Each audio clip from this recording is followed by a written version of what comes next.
Yo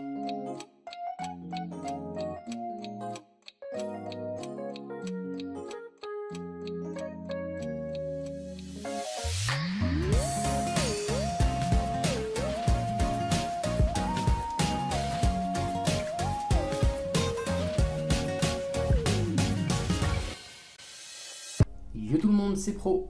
Aujourd'hui, on se retrouve pour une nouvelle vidéo dans laquelle je vais vous donner quelques astuces et conseils pour optimiser un maximum vos chances de remporter un tournoi Yu-Gi-Oh! Alors attention, quand je dis remporter un tournoi Yu-Gi-Oh! J'entends par là le fait de remporter un tournoi local en boutique ou encore un tournoi dans une association. Ne vous attendez donc pas, après avoir vu cette vidéo, à remporter le championnat d'Europe ou encore le championnat du monde. Cependant, certaines de mes astuces peuvent vous aider à mieux vous préparer et pourquoi pas espérer faire au moins un score positif lors de ces gros événements. Astuce numéro 1, se renseigner sur le metagame actuel. Le méta, qu'est-ce que c'est? C'est tout simplement l'ensemble des decks qui sont actuellement les plus représentés en top des gros événements et qui sont par conséquent les decks les plus forts du moment. Vous l'aurez donc compris, ce sont les decks à abattre et il est primordial de bien se renseigner à leur sujet afin de ne pas être surpris lorsque vous vous retrouverez en face. Pour ce faire, je vous conseille donc de regarder des vidéos YouTube afin de connaître les faiblesses et les points forts de ces decks, ou alors de faire tout simplement des recherches sur le net. Vous avez beaucoup de groupes Facebook en France pour ça, donc voilà. Astuce numéro 2, bien choisir son deck. Le choix de votre deck est décisif quant à votre réussite en tournoi Yu-Gi-Oh! Pour bien choisir votre deck, plusieurs critères entrent en compte. Critère numéro 1, est-ce que celui-ci est assez compétitif?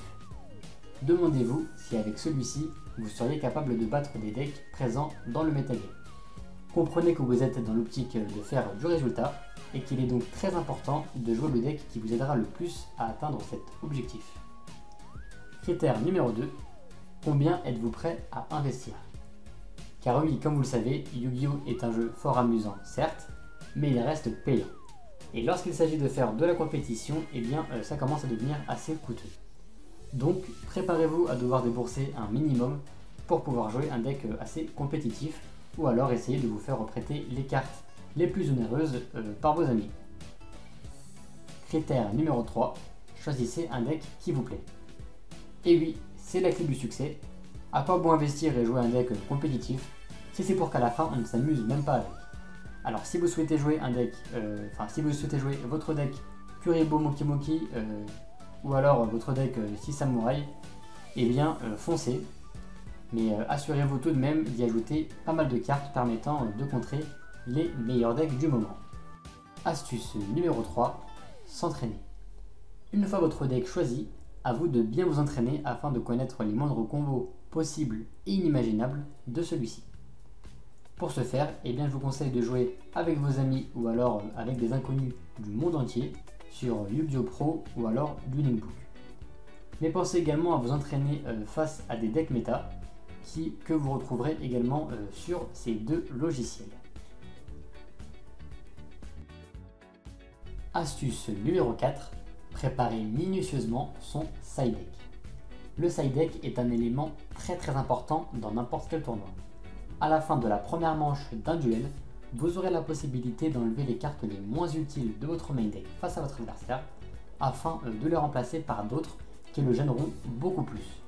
Vous l'aurez deviné, pour construire un bon side deck, il faudra donc être bien renseigné sur le metagame actuel afin de pouvoir jouer les cartes qui vous permettront d'exploiter le plus leurs faiblesses.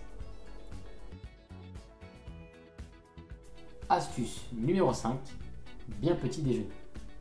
Vous me direz que c'est logique, je vous répondrai que pas tant que ça.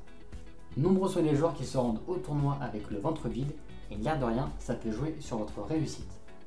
Je sais que vous avez déjà dû entendre 1000 fois votre mère vous dire qu'il faut bien manger le matin, et bien écoutez-la, car en plus de déranger les autres joueurs avec votre ventre qui gargouille, vous ne serez pas à l'aise et vous vous précipiterez dans vos duels pour courir vers le fast-food le plus proche une fois que celui-ci sera terminé. Un dernier petit conseil, cette fois-ci un petit peu plus personnel que j'ai envie de faire partager, c'est de prendre durant votre petit déjeuner un Doliprane ou alors une sorte de remède afin d'éviter toute douleur ou maux de tête durant votre journée, car Yu-Gi-Oh!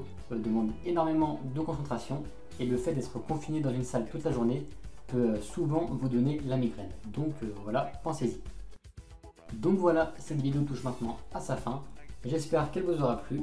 Si c'est le cas, eh bien, je vous invite à laisser un petit pouce bleu qui me ferait très plaisir et qui m'encouragera à vous proposer à l'avenir d'autres vidéos dans ce style.